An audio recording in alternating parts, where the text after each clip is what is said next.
आदरणीय खरगे साहेबांचे मनापासून आभार मानते की त्यांनी अक्कलकोटसाठी आणि सोलापूर लोकसभेसाठी वेळात वेळ काढून त्या ठिकाणी खूप कष्ट घेऊन त्या ठिकाणी इथे तुम्हाला भेटण्यासाठी आले। मी जास्त वेळ घेत नाही कारण का खरगे साहेबांचं भाषण आपल्याला ऐकायचं आहे, पण मी एवढंच तुम्हाला सगळ्यांना हात जोडून विनंती करते की जसं तुम्ही माझ्या पाठीशी राहिलात, काँग्रेस पक्षाच्या सोबत लोकसभेच्या निवडणुकीत राहिलात, मागचा सगळा भाजपचा लीड कव्हर केलात, पण आता डबल मेत्रे साहेबांच्या सोबत उभं राहणं गरजेचं आहे।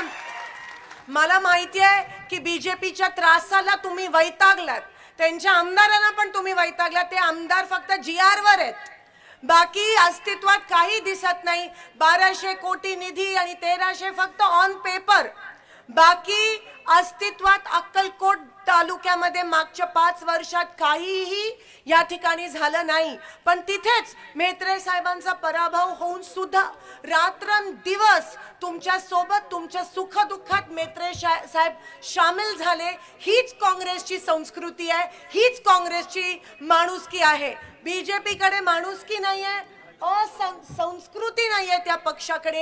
एकीकडे महिलांवर बलात्कार करतात, एकीकडे महिलांवर अत्याचार करतात, 4 वर्षाच्या लहान मुलीला पण सोडत नाही, आणि दुसरीकडे लाडक्या बहिणीच्या नावाने महिलांना आमिष दाखवून महिलांची मतं विकत घेण्याचा पाप हे भारतीय जनता पक्ष करत नाही, करता त्यांना कधीच माफी नाही।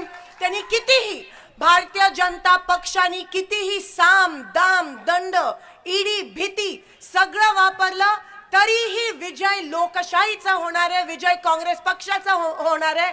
आता कोणी किंग मेकर नाही आहे, फक्त लोक आणि फक्त जनता जनार्दन आणि जनता किंग मेकर ठरणार आहे। मागच्या इलेक्शन मध्ये साम दाम दंडाच्या समोर फक्त लोकशाही टिकली, आणि आता पण महाराष्ट्राच्या प्रतिष्ठेचा प्रश्न आहे, अक्कलकोट आणि सोलापूरच्या प्रतिष्ठेचा प्रश्न आहे। मी हात जोडून विनंती करते की येणाऱ्या 20 तारखेला काँग्रेस पक्षाला भरघोस मताने मेत्रे साहेबांना निवडून देऊन आपण या ठिकाणी त्यांना विजयी करा, आणि खरी दिवाळी आपल्याला 23 तारखेला साजरी करायची आहे। एवढंच या ठिकाणी सांगते आणि आपली रजा घेते।